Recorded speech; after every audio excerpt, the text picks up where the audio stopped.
What's up, Vet Talk? How's everybody doing? Welcome back to another episode of Vet Talk. Tonight is special. I have my first Haitian American veterans in the panel who's here to talk to us about his life, his legacy, his accomplishment, and we're about to have a good talk and just have a good time with one another and just have a blast. Now, many of you probably know who he is. You know, he's Patrick Knows. He's well known. Everybody know who Patrick Knows is. If you're into painting, if you like sculpture, if you like, this man do music and write and illustrated books. So he is like a legend in the Haitian community, but is also a legend in the veterans community. Patrick, my friend, welcome to Vets Talk. How are you doing? I'm great. I'm excited to be here. Brother, I I think appreciate you, man. Man, listen, I'm excited to have you here today, Patrick, because I mean, man, you're a legend. I don't know how to put it. You're a legend. I mean, you have paved the way for so many of us. And it's just a pleasure to have you on the show. I mean, I've been trying to get you on the show forever, but just to find some free times for you to come here and talk to us and share your legacy with us and tell us about, your life, your history, how it's all started, how it's going. And I appreciate it, man. well, my life has been a long life. God, every day I wake up and I say, well, another day, and I thank God for it because he's in control. But my life as a whole, I've been blessed to be able to do the things that I've done and will continue to do until I get that call from up there. Exactly, exactly. But the essential thing about life in general and being Patrick knows or me Hmm. is to be humble uh, at all times. And I think that's what a lot of people appreciate about you, man. I mean, you are a humble gentleman and you accomplish so much. And if somebody don't try to find out and they think they're gonna get it from you, they probably will never get from you. When the reality is, man, I mean, where you from in Haiti, Patrick? But I'm from the part of Haiti, south of Haiti, Jeremy. Oh, that's where all the artists come from. All the artists come from. In fact, the name is Ile des Poètes. Wow. So it's um, it's the side of Haiti where the majority of talents come from. Wow. So, Patrick, when you came to the state, you probably came at a young age, right? Yeah, very. So, tell us about that story. Huh. When I came to America, I was a shock. But my dad, he prepared me pretty well because thank God we were well to do in Haiti. Hmm. And he would show me on television, black and white television then, what it's like to be in America. But naturally, it's watching it on TV and living it is two different things. When I got here, I was shocked Hmm. and but always smiling, always wanting to make friends with people. So the first interaction with American children was bad because, of course, there was a language barrier, Of and course.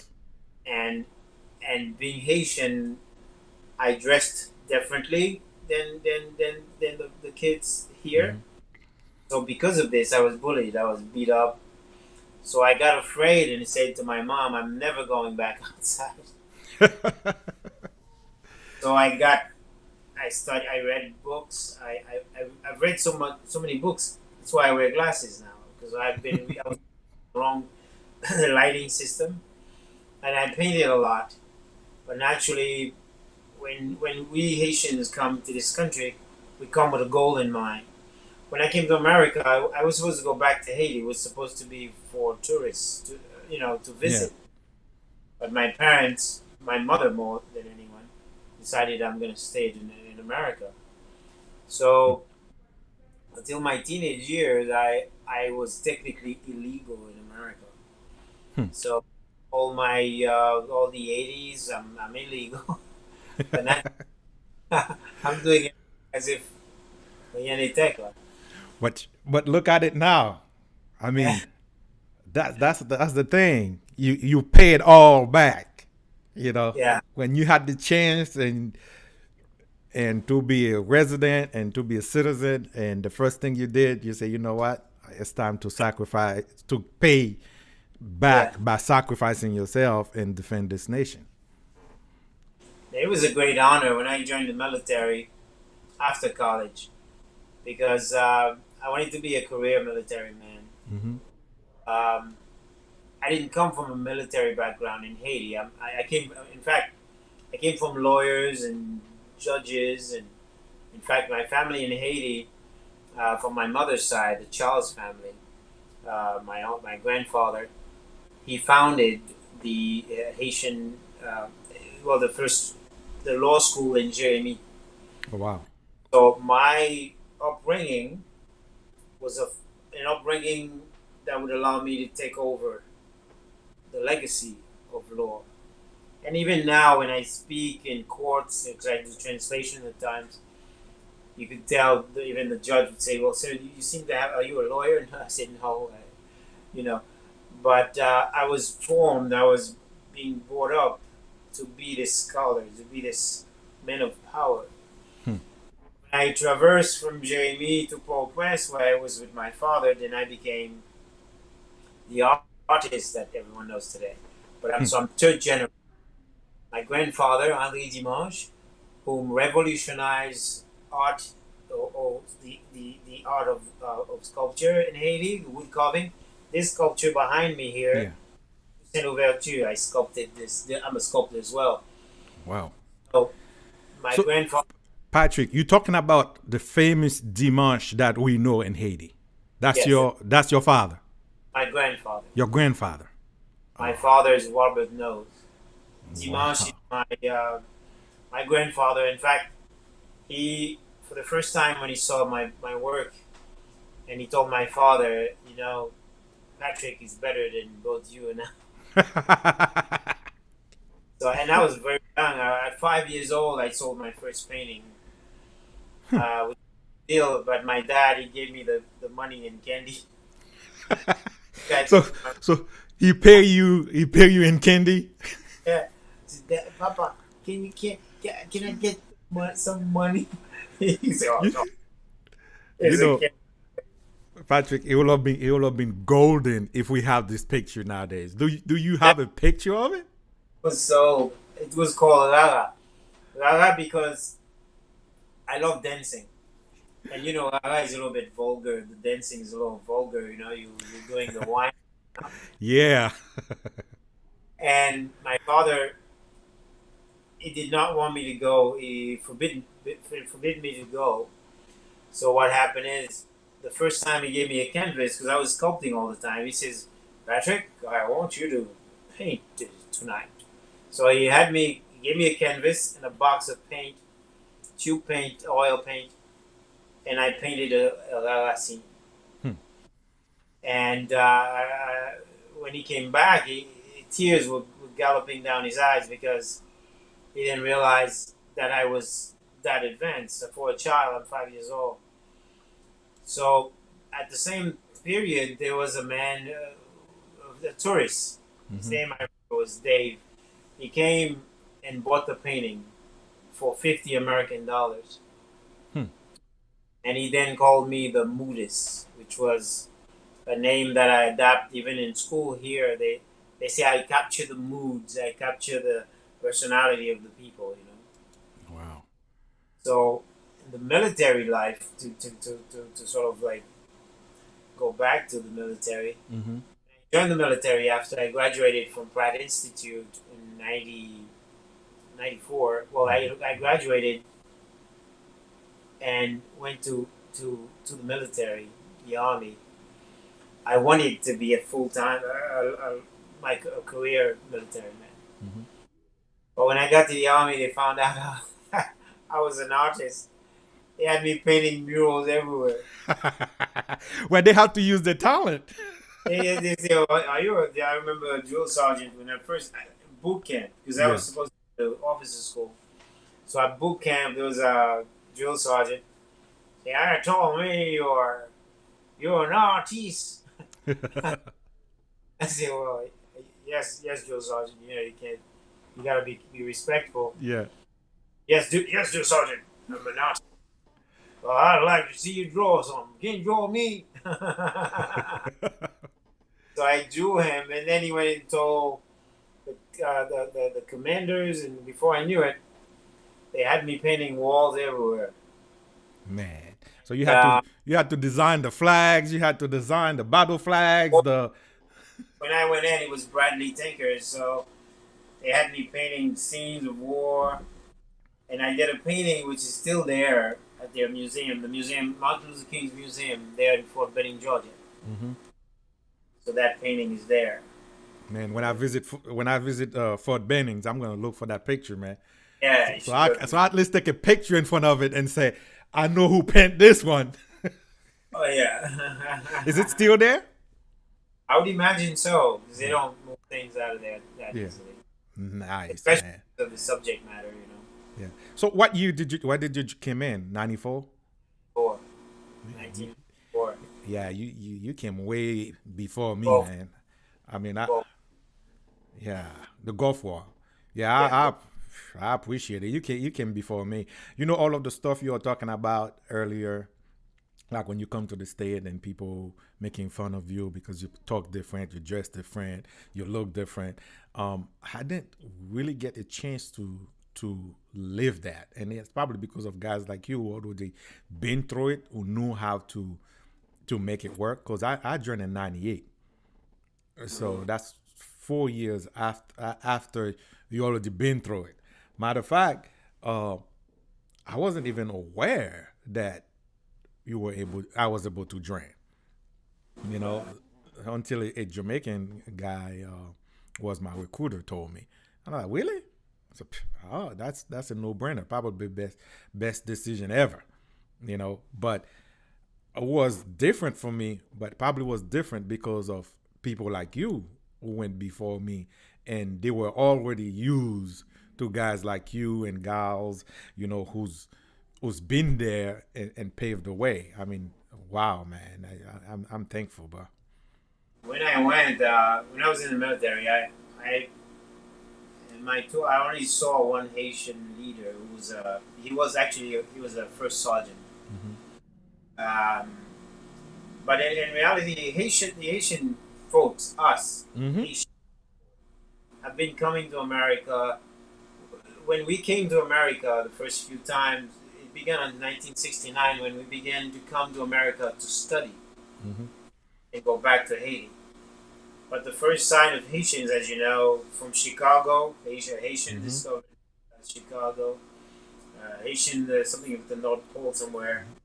Uh, Even in the Titanic, Hmm. it was a Haitian. The only black man on there was a Haitian man. Hmm.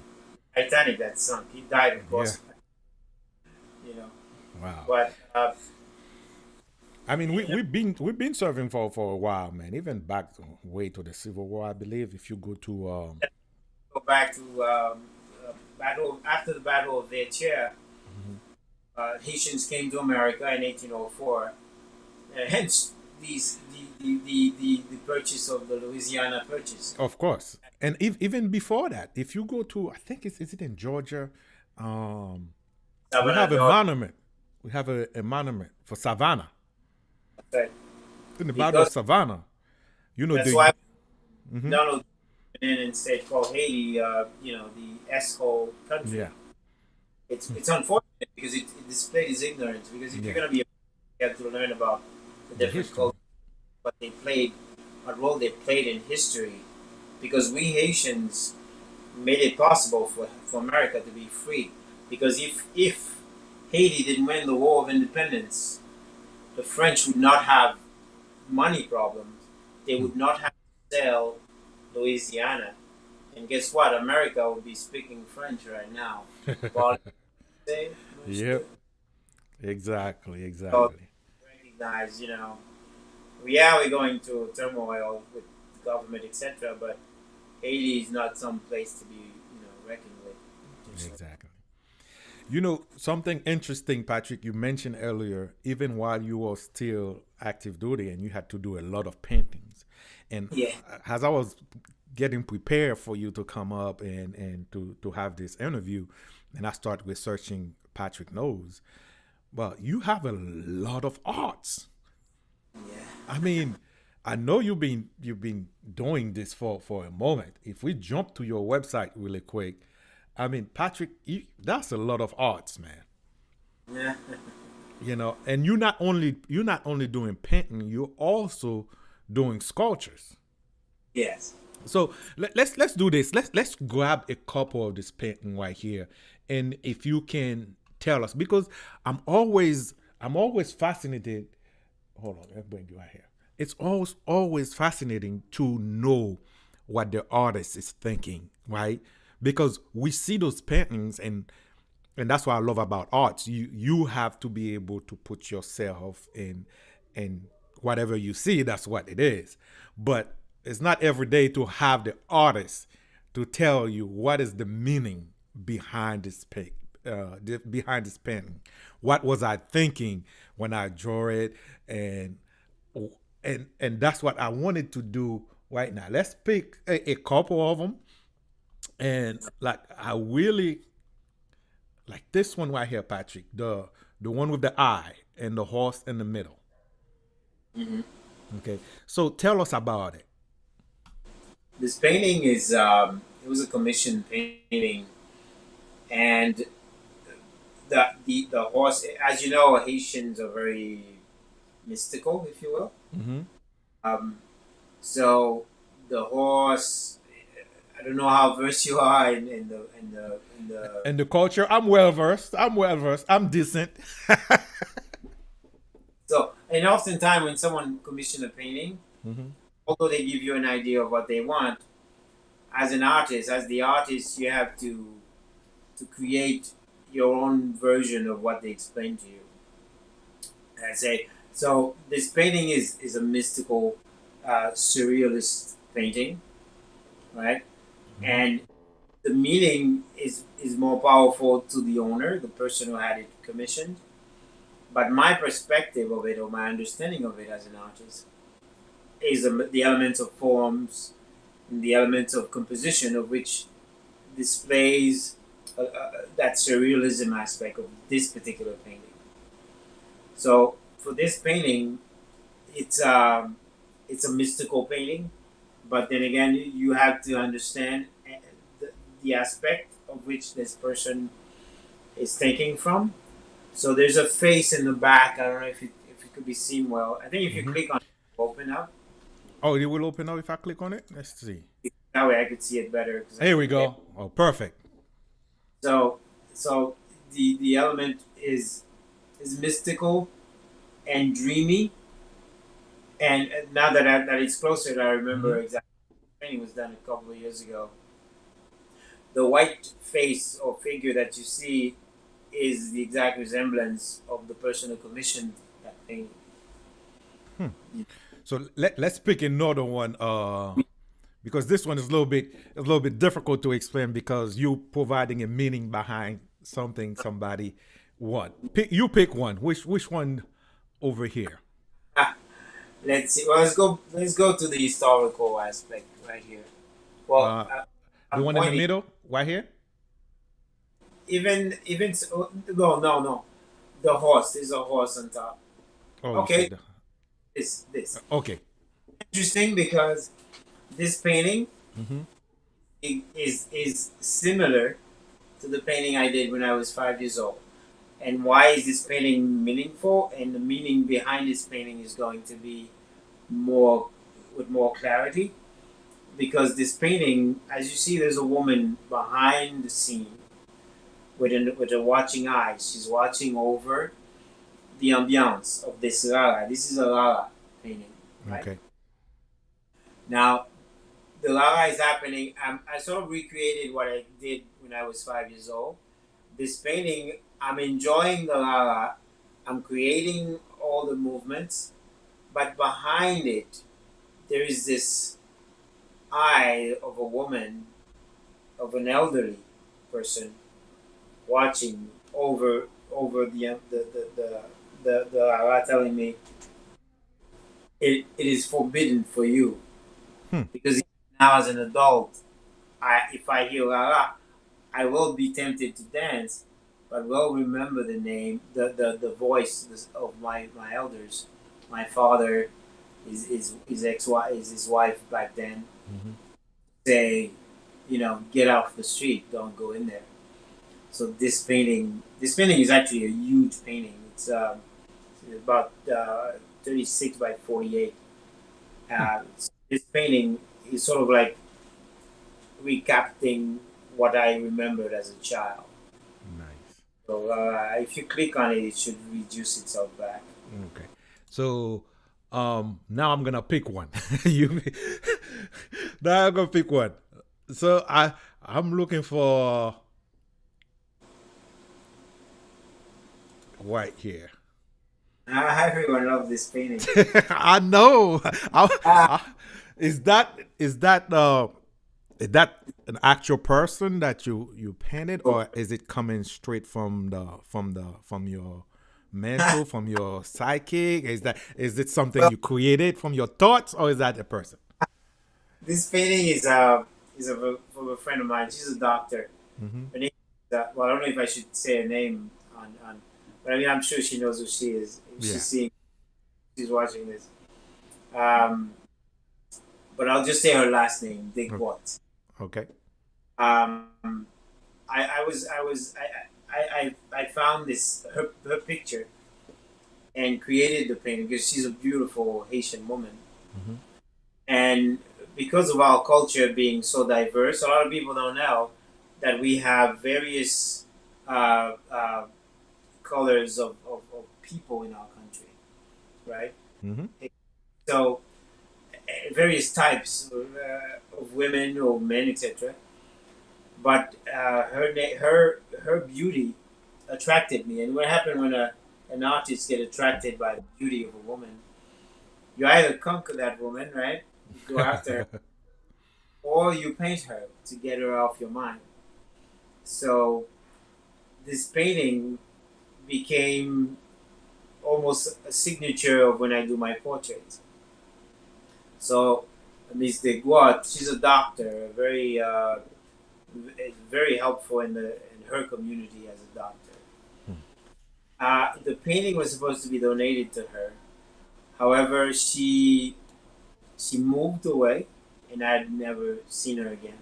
So we haven't seen this painting is old, at least 10 years old, and I've never seen her again. Wow, I can hear the passion in your voice, man. Yeah, you really like this painting. oh, yeah. But I know this one. That's the I can't remember her name. That's the Shoulder. Afghan girl, right? That's right. Yeah. This one is done with montage. It's a montage. So I took a shower curtain that was at my house, and the shower curtain, for some strange reason, had colors that I use that I like in a painting. Hmm. So I wrapped it around this little canvas. This is very small, this painting, and I remember her face because I saw her face within the shape that I created around my shower curtain. So I began to create it, and I had a book of the. She used to be a National Geography, something like that. Yeah, she was in National Geographic. Yeah. So what I did was I painted her portrait with her piercing eyes. Hmm. So several years later, they found this young lady. She's no longer. She's older, Oh yeah. a little bit neglected, but the beauty of her eyes are still piercing. You know. It is. It is. Now we have to mention, Patrick. You don't only do painting. You also I don't know what's the proper term. You do sculptures as well. I'm a sculptor. A sculptor. Okay. So, and those are some of your work right here. And The woman, the first one. this one right here. Yeah. Okay. Let me click on that one. Oh, it's gonna be small because of copyrights, etc. Okay. Okay. But Well, I think let's put it right here. You'll be able to talk about it.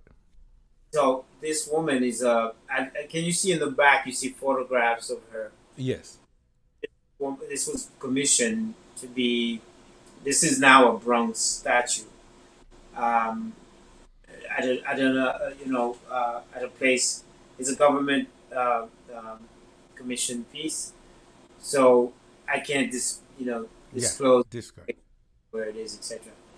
But she was a collection of several nurses that fought during World War One, and they were vital in keeping the soldiers alive. These were nurses that were being honored, and interestingly enough, because we're talking about the veteran aspect Mm-hmm. of our lives, so these women were veterans. So I was honored to have had the opportunity to be chosen by the foundry to create this statue of this woman. Nice. Nice. So, Patrick, is any of those statues or any of those paintings, do you do them while you are active duty or after? After After. after I was active duty, actually a couple of them were done while I was active duty, but and I still have one of all of them. I have one, um, but the majority of the paintings I did while I was active duty was done at the base, and they kept them either on the walls or they took them to that museum. So there are several of them at the museum. Oh man, have you ever taken a trip back to what Fort Bennings? So, Man, we got to we got to go on the road trip, Patrick, to check it out. yeah, they probably painted all over the murals. Well, you never know, man, because when I went to Great Lakes, there were pictures. Well, at least I know, and in the training side, not the boot camp side, there were some paintings and stuff like that. Who was there since like I don't know, way back when, and they still Probably, kept them and then, because that's part of that's part of the history, you know. right, that's right. Yeah. So that I'm like, man, maybe you still have some back there, you know. Is a soldier's life. Oftentimes, people assume a soldier's life are bullet stoppers, and we're just gonna be, you know, going in there for that one purpose. But each we have different branches in the military, of Hmm. which or different professionalism of which you are specialized in. But nonetheless, we especially you go in with what you know, and what in my case I went in with my life Of course. because so whether I'm a soldier or not, I held my M16 as I would my brush. Exactly, man. So what was your hardest time when you were in? Like, In the yeah, I mean, you're a Haitian American background. You find yourself in boot camp, and you can't relate. I know everybody from everywhere in the world was in there, but what well, what was your hardest moment? the only hard time I had was when I got sick with what they thought was a heart condition, and it turned out to be something else. It's a chest wall pain. But as far when it comes to me, Patrick knows I'm a wild and crazy man. I don't let anything give me a hard time. In fact, I give them a hard time. That's I like that. they, they had a hard time with me. They could, because when you just join boot camp, they're yelling at you, "Move on, soldier! Move, move, Yeah. move!" And then I would laugh. I would just smile, and they said, "What are you smiling at, brother?" And they would drop and give me 50. I'll give him 100. You skinning up this fella? He's laughing. I don't understand what's wrong with this man.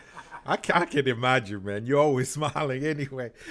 I gas chamber thing, and I'm the only guy walking out without even being sick.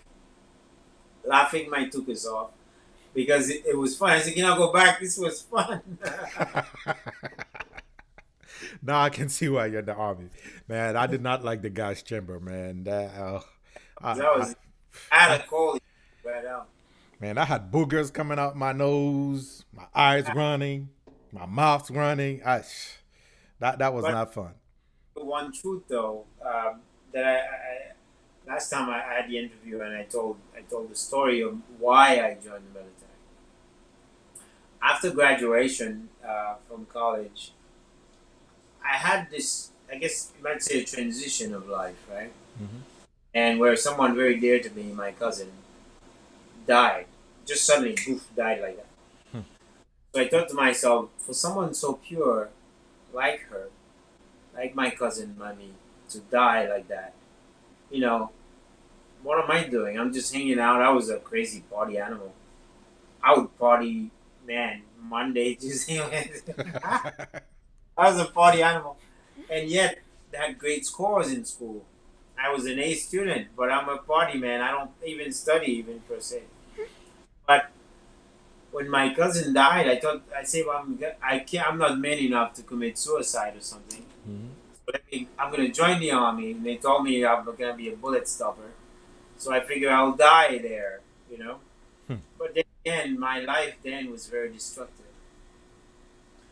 But I went, and I'm still here because the military made me realize the importance of me, you know. And God is like very essential in my life. I wouldn't say I'm the most religious guy in the world, but if without God in one's life, you don't really have directions, you know. Exactly, man. So because of God, I'm still here. I didn't do anything silly, you know, with my life, and still managed to be able to talk about it today. Wow. Look at God, right? That's what they always say. That's what my mom always say. Look at God. you know, Patrick, you got a very interesting painting behind you. Yeah. Tell us about it, man. It's Well, just capturing my attention, and it's such an I attention grabber right now. I purposely put it behind me as many individuals see it. They see sadness. Some come. They say they see God. Some say, but this painting. When I had my art studio, I've had two art studios in Orlando, major ones, not just some puny stuff. Uh, Oftentimes we have something and we either assume it's from God because not everything is of God, and also it's when it's not the right time. So we only have to act when His time is right. But nonetheless, I would say when I opened the studio, there was a lot of turmoil. People suddenly not showing up enough. Um, Hard to maintain, very expensive. All my funds that I had, thousands and thousands of dollars went into my studio to achieve a dream. But upon achieving that dream, I also lost everything I had trying to maintain it. So one night, I painted this painting with tears in my eyes in desperation, asking God, is this what you wanted me to do? So as I'm painting, the painting is full of colors. So you don't know if it's a black man, if it's a white man, if it's an Indian, or whatever, you know. Hmm. But an expression of something that's burning inside me, I needed to express it. So the day after I painted, I spent the entire night. I didn't sleep. I couldn't sleep. I stayed at my studio and I slept there and painted this painting. When I was done, the, this, when I opened at 10 in the morning, a lady, a Caucasian lady, very beautiful. She's about 80 something years old. She came to my studio and said to me, "I'm here to ask you to paint a painting," but she assumed because I was a black person that maybe I was not able to do the painting that Mm. she wanted me to do. And when she said I want to do a replica of a Monet, I said, "Oh, Monet, the impressionist artist." She said, "Well, if you know about that, then I'm in the right place." So to make a long story short, as she progressed into the gallery, visiting, etc., she caught her eyes on this painting, and she says, "I'm gonna bring a painting that is the equivalent of this painting, except as a message to you." So the next day that she came back with the painting of Jesus, Hmm. uh, Jesus, the Caucasian Jesus, of which until today I must admit I still have a trouble relating to because he's Caucasian, and not that I'm a racist or anything, but knowing the history and how it's distorted, I tend to say God instead of Jesus all the time. Mhm. So I mean, it's my personal preference I mean, choice. it's the truth. The area where the Yeah, story if I originated, there is no way so Jesus she is not black. yeah, so she had me do a painting of Jesus. I told her, "Oh, I'll do it in 15 minutes." She said, "No way, you can't do it in 15 minutes because it's not possible." So, 15 minutes, the exact painting that she showed me, I replicated. So she began to talk to me about her life story. She was a smoker, a drugger, her father abused, etc. But she told me the message that she was there to tell me is to not despair. So in her mind, and to me, I believe her because she was telling me things I talked to God with the night before. Hmm. So this woman gave me this tremendous strength to continue. So I was able to open my second studio. If it had not been for COVID, my studio would still be prospering, Right now. and it was the only one like it in Orlando. Yeah, So I remember. yeah, I've but been to your studio. I mean, me, my wife, we've been to your studio for a couple class. No, we went to, yeah, we went to a sip and paint. I've been to your studio. You had what you call it? It was something for Haiti. They have this young artist, young gentleman, Samuel Damiris. Samuel, of course, yes, indeed, yes, Yeah, yes. Samuel Model. Damaris was there, you know, Uh, and I've got have pictures actually. yeah. So That so it's an amazing spot. It's an amazing studio. It's unfortunate. I mean, with COVID and there's a lot of stuff who end up being casualty of COVID. But I'm confident when this world get back in order, yeah, I know it's gonna be way bigger and better. But exactly. Lose something, it is to gain better, especially now. You've matured into the understanding of what needs to have been done. So now it's better. It's gonna be better. You know. true, true. I mean, listen, man, you're still doing amazing stuff. I mean, we Uh-huh. let's not forget right now you also doing exotic auto Exotic body, cars, right? yeah. We So and we fix cars. Um, Heavy collisions or minor, etc. Which was a dream of mine, mhm. and sort of helped Philip Sherry May and another gentleman, Alain. Um, we sort of put our heads together and made this happen. But interestingly enough, these gentlemen are realizing my dream. They Hmm. invested in my dream. They trusted my dream. Because sometimes when you have a dream, it only takes one soul to see your vision, invest in it, and then make it happen. The Yeah, exact word. Let's make it happen. that's it. And those are the best word, man. Let's make it happen. Whenever somebody say, "Hey, let's make it happen," that's probably the best word ever. But you're doing that, and you still doing painting and sculpting at the same time. Yeah, I can never stop. That's my life. Now, Patrick, do you do like I want people to understand, even though you don't have the physical studio right now, but you Yeah, still provide lessons. Tell us yeah. about that. Private To lessons. folks' homes, I call it the mobile type of lesson. But the beauty of it all is you still get the same quality as if you were in the studio. The studio, of course, you were surrounded by art. As I don't know if you remember, I showed you Mm-hmm. guys a painting that's over 100 years old that I still have. You know, 'cause what happened is when someone take a class with me, you are benefiting from someone who was trained by the best. So my training permits for me to teach people things that they've never heard of before.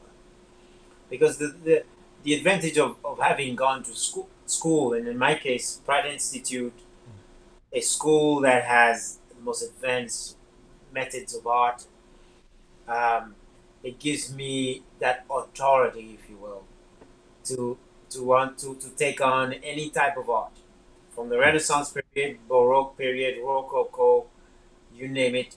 I am able to do it. I'm able to teach it, and I'll teach it to you in one day. But you know, let not forget. A lot of people don't know you have a famous. Well, not you have multiple famous painting, but you have one that I think Barack Obama owned.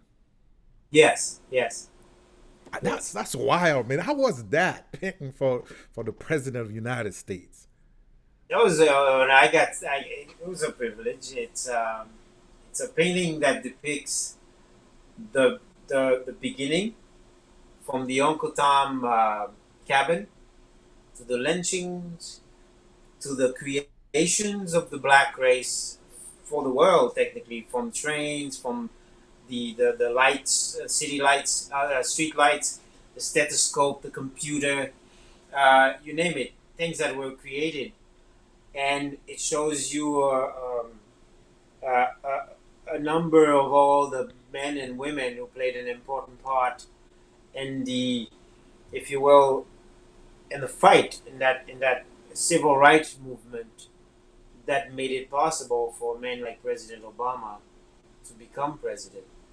Because it was only a short couple of years ago when one of the Kennedys say, maybe in 40 years, you know, during still you know, the period where racism was like tops, Mm-hmm. that perhaps maybe a black will have a black president. But this man was president. A lot of people don't understand what the big deal. You and I, who are Haitian, we are from a black country. Yeah, A big deal, a black president. So you know what I mean. exactly.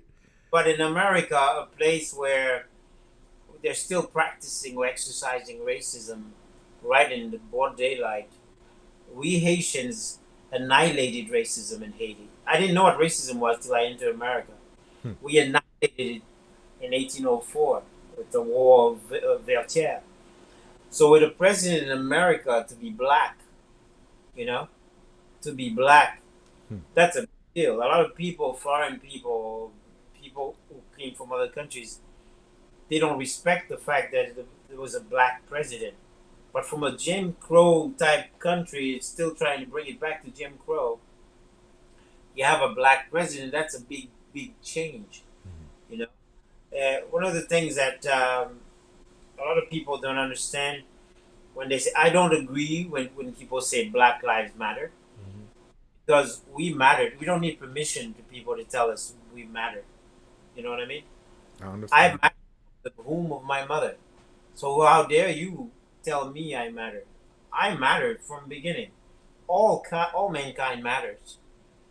But the idea behind this Black Lives Matter, and there's a group in France Mm-hmm. of black men that fight against that. We don't. You see, the black race is always asking for permission, even in art. There's no art, black art in the art history book from when I went to school. Hmm. However, what are we doing as the black man to create our own? Why do you want to depend on somebody else's culture to create your own history, to write about your? We have a civilization. Write about your own civilization. You don't need permission. You don't need people.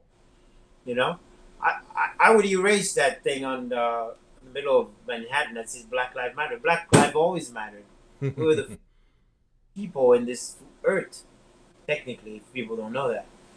So that's very inferior. It brings you down to say, oh, can my life matter too? February coming next month, everybody is Yeah. gonna be saying that one. Get out of here. We are.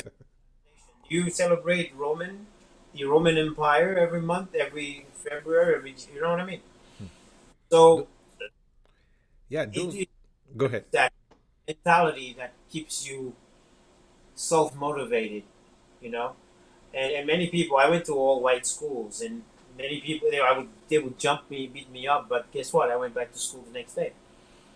You don't need permission, and there's nothing racist about being able to talk about that like that.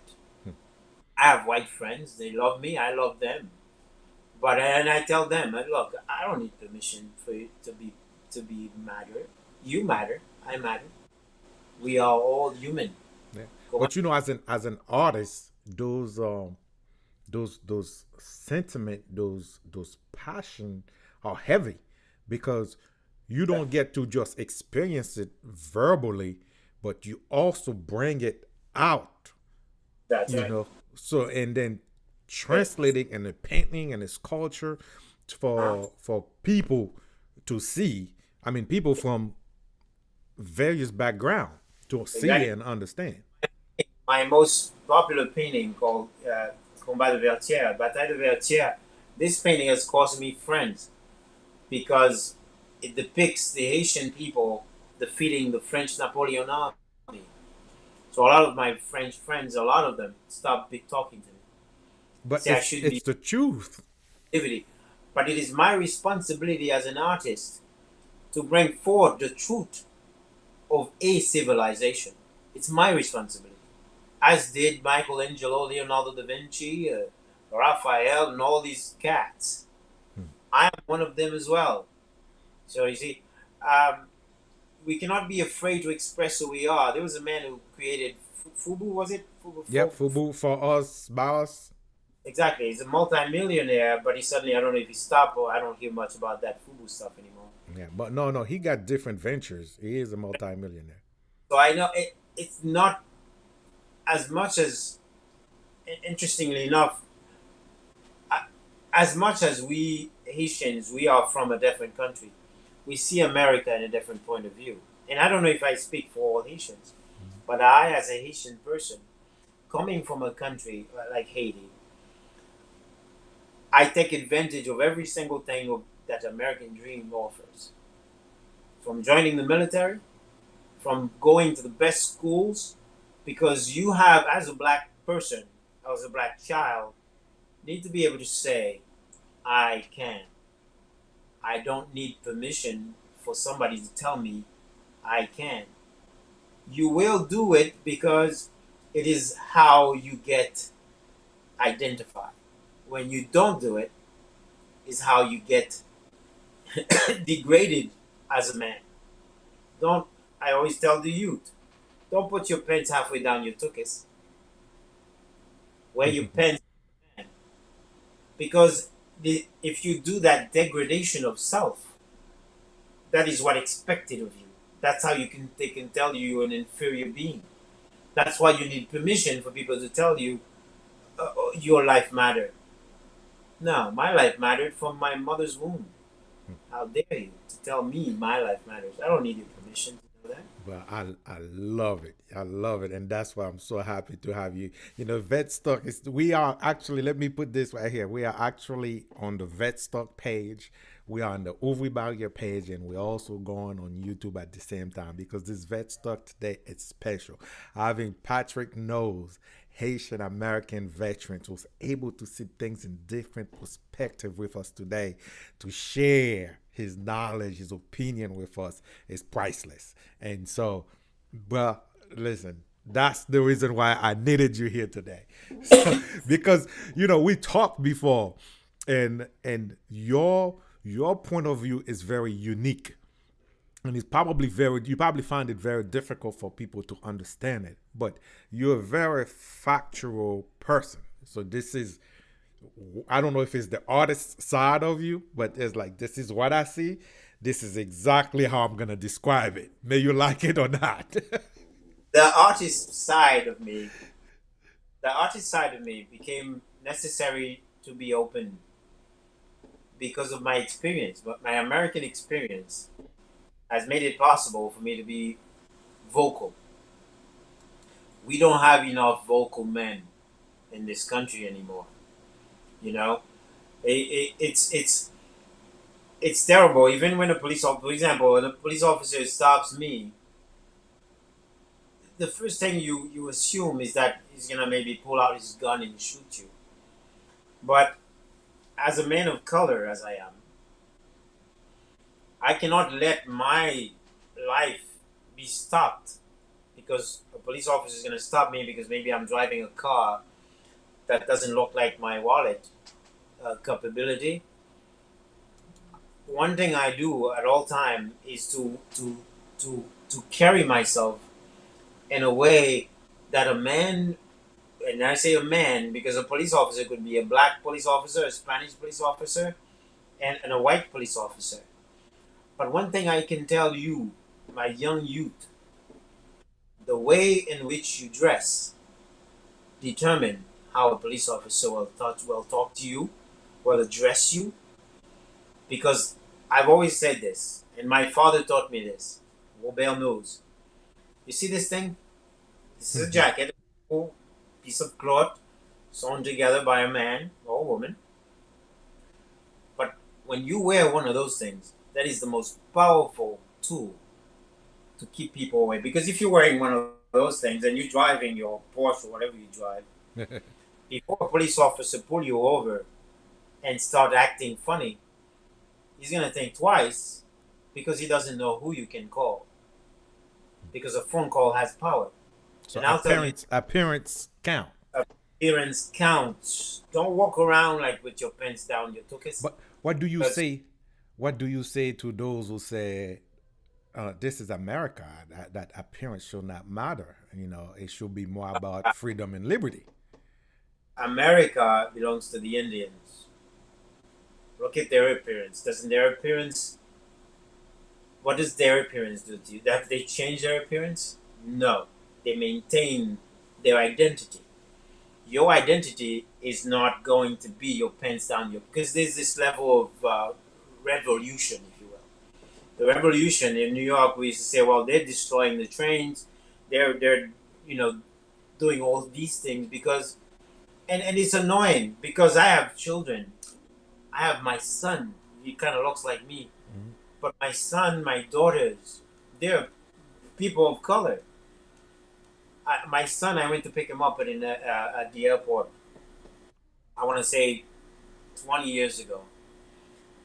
When I got there, his pants was backwards. At the airport now, Orlando Airport, Yeah, and I that's came up with my suit on and tie. I went to pick up my son, as would my father do for me. When I got there, he got out of the plane. The young man, had a pants backwards, and that the was that thing. was the time of crisscross. Yeah, dude. So I told him, look, I'm gonna turn around. You're gonna change your pants inside that airport now. I turn around. I give him the Haitian look. I say, make that pants turn the way it's supposed to be. I don't know how he took off his pants at the airport. But Patrick, what about those youth who say this is arts? This is an expression of the Now, artistry. now, self-expression. Now, there's a difference, my friend. Art is the most fragile word to use because one doesn't become an artist overnight. You are not called an artist unless you are recognized as such by your peers. So, to call something that's degrading, that degrades your self worth, art is an insult to art. Don't do it because it is it you do something that's going to bring a smile to someone else. You don't do something. I have a daughter. You have your pens. This guy has his pen. I almost had to take him to Brooklyn. This guy had his pants, his underwear, and this is a grown man. I told him, sir, can you put up your pants? Yeah, I'm gonna take care of him. He says he's gonna fight me. I said, look, I know 101 ways to kill, so you don't want to mess with me. Don't let my size fool you. I'm not wearing this. So he slowly put up his pants because he realized I'm in business. You know, So I have a child. You showing you took his, you know. true. This is probably the reason why you so involved in education as well, because most people are not aware that you also write books. you Yes. know, you very involved, and you have several books out. And I want to take a moment because the time is beating us.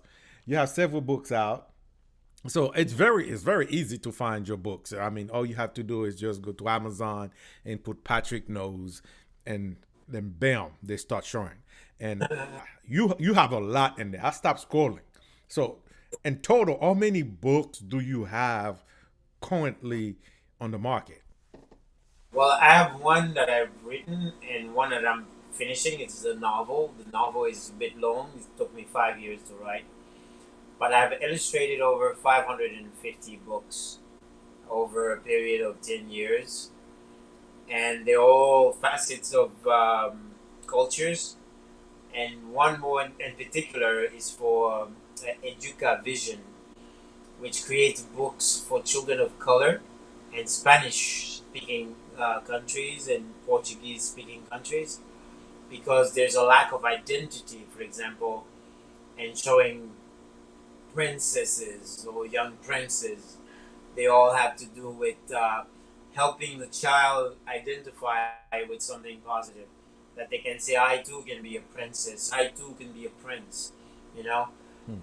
it all evolve around education, but also education for the children of all nationalities, of all colors, to understand that they are important, you know. And Yeah, again, that I spoke about recording your civilization, showing the positive aspect of the black community, will tell this child, well, I have somebody whom I can mimic or I can emulate. Because if you don't have someone to emulate, I had my father to emulate. I had my grandfathers on both sides. As far as leaders are concerned, I had Toussaint Louverture, Jean-Jacques Dessalines, Capois la Mort, Sanit Belair as a woman. hmm. I have those people. But America, the youth only have the basketball players, the singers, rappers with gold tooth in their mouth. That has nothing to do with being a person in life. To tell me that I can achieve something with because I'm wearing a gold tooth, that doesn't make you famous enough that you're gonna see this success past 60 years old. So you need to fill your mind with knowledge, because knowledge doesn't go away after your fame is faded. You know. And So it's amazing you mentioned this because your illustrations and your books make it very uh, attracted to children and being able to see themselves. Like if you take this right here, I think it's a lugau. so Yeah. that's the Adventures of Patrick Knows. Yes, This that one, that's the one you wrote. I'm in there. The little boy with the white hat on the cowboy outfit. That's me. There you are. I when I grew up, my dad he loved cowboys, so he would dress me as a cowboy with my little so. But that night was a riot. I tell you, this night was an adventure indeed because of the things we saw. Hmm. We had no business being out that late, but the things we saw, we neither of us never forgot. Hmm. Nine of us saw the same thing, so it So couldn't be. that book is you Yeah, actually telling a real story. It's not fiction. no, it's a real story that happened um, when I was about I want to say I was 8 years old or nine. We went for what they call a pom pom. Pom pom is when it's like promenade, Yeah. but they call it pom pom shortcut. So we went for a walk, technically. So during that walk took us to various areas of that particular village where that city, if you will, where we live in Kiev. We saw things that just only in movies you'd see, you know. Hmm. Well, Yeah. don't tell what you see because I want Now, people to be able to go to Amazon and purchase your book now, if they want to know. You know, but I mean I think it's very reasonable. It's on yeah, paperback for 463. It's an yeah, actual story. I mean, this is one way for anybody who's watching who's interested of owning a piece of that legacy. It is an actual story that happened to Patrick, and he put it in a nice form where kids and adult can relate to it. I mean, I'm gonna get that one, Patrick. I'm gonna get that one so I can have my kids, you know, yeah, with it because I have one of my daughters. She loved drawing, man. I mean, yeah. I don't know where she get it from, but she just put her head It's down and she I, just draw. But I don't know how.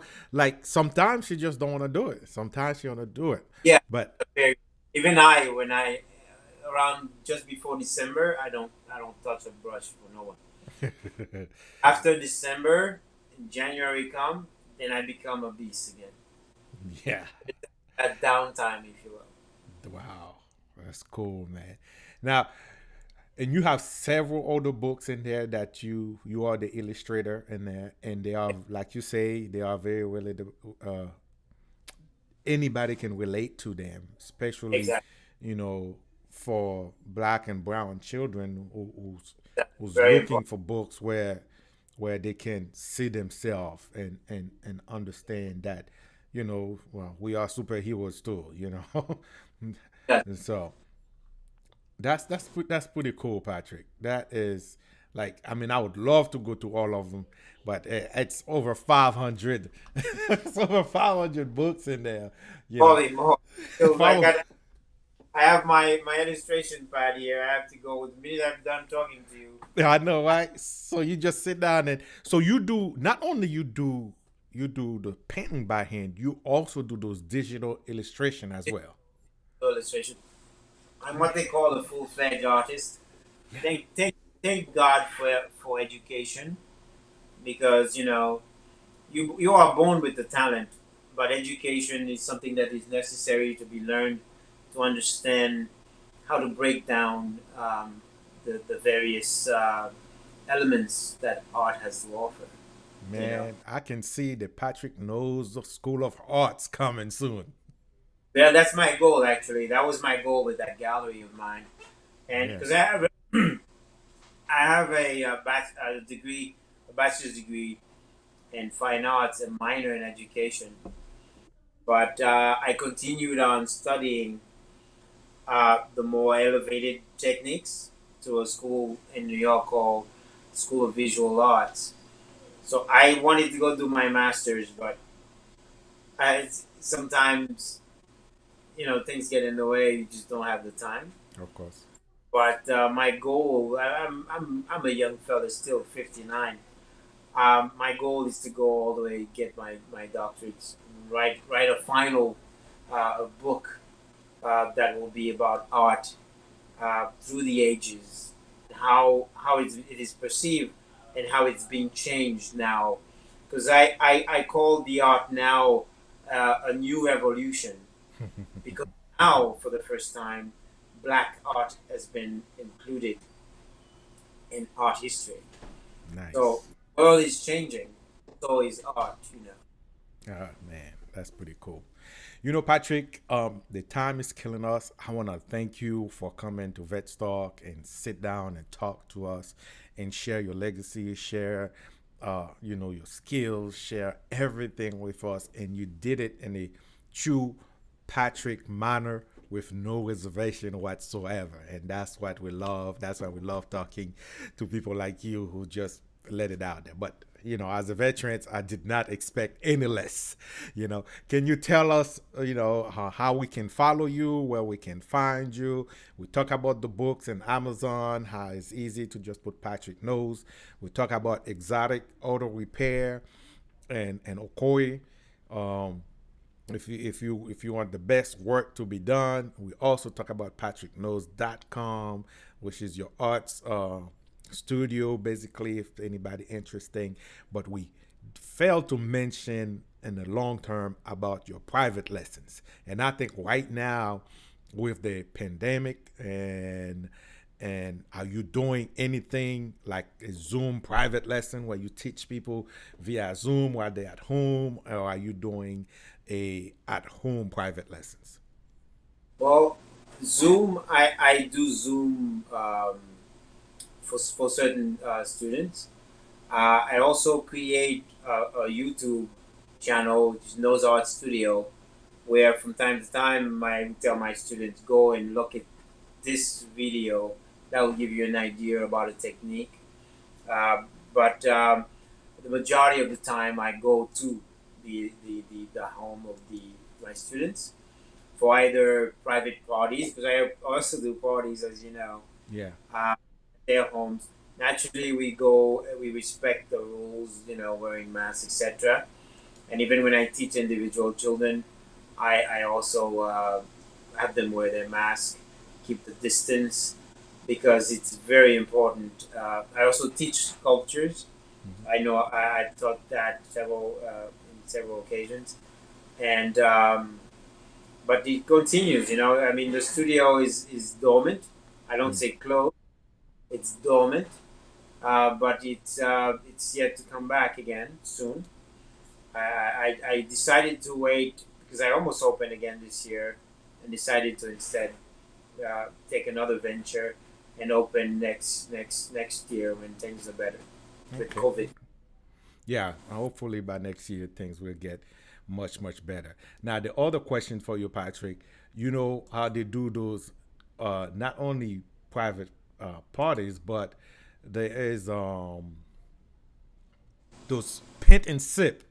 Like if a Uh, group of people want to do a pint and sip and they get at the house, you know how the ladies do ladies night out and they want to do a pint yeah. and sip, they Oh can. yeah. That. How can they Still reach out to you? Well, just my number, or going to my website and sending a contact information. My number is 407-953-0200, or by going to patrickknows.com and you send a message to my contacts to request. But the majority of the people usually go to my Facebook, which is Nose Art Studio or Patrick Knows, um, for to reserve classes. So, Nice. but classes get kind of booked fast because they. So you only have 12 months in a month, so it's very difficult to keep up with everybody. Yeah. But my goal is, when things are calmed down with the coronavirus, to create an outdoor scene where over 1,000 people are invited to paint with me. You know I'm Uh, gonna be there.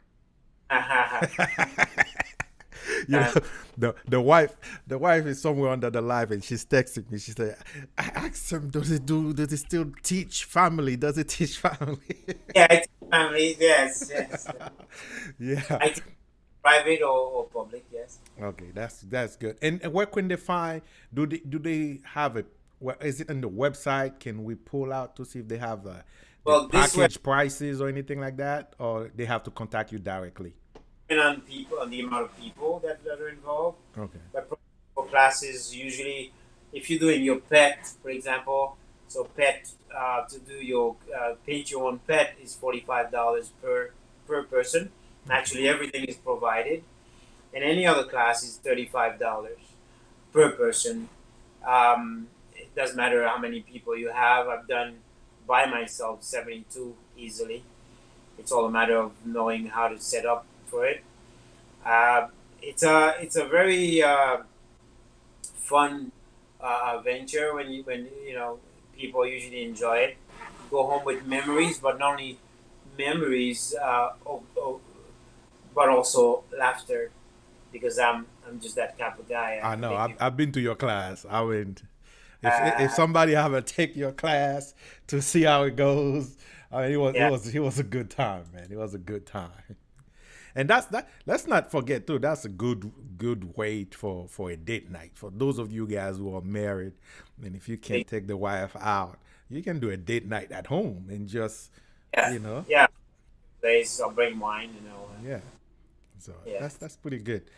Well, Patrick, thank you, my friend, and I appreciate you.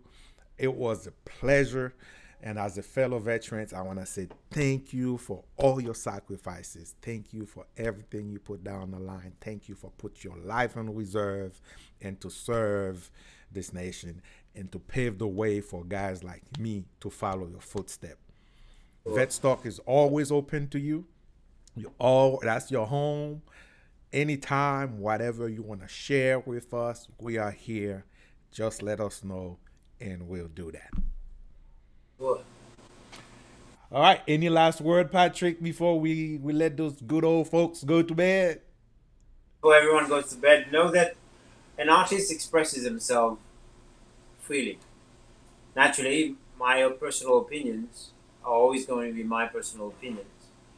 But prior to criticizing what someone says, especially in a public format, analyze and pick out those things that can be helpful to you.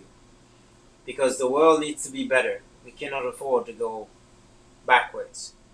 Because each civilization have their own importance. Each individual have their own importance. The world is created for us by God. So naturally, we have to learn to share it together. But otherwise, I thank you everyone for listening, and I thank you, Johnny, for having me at your show, for trusting that I would say the right words.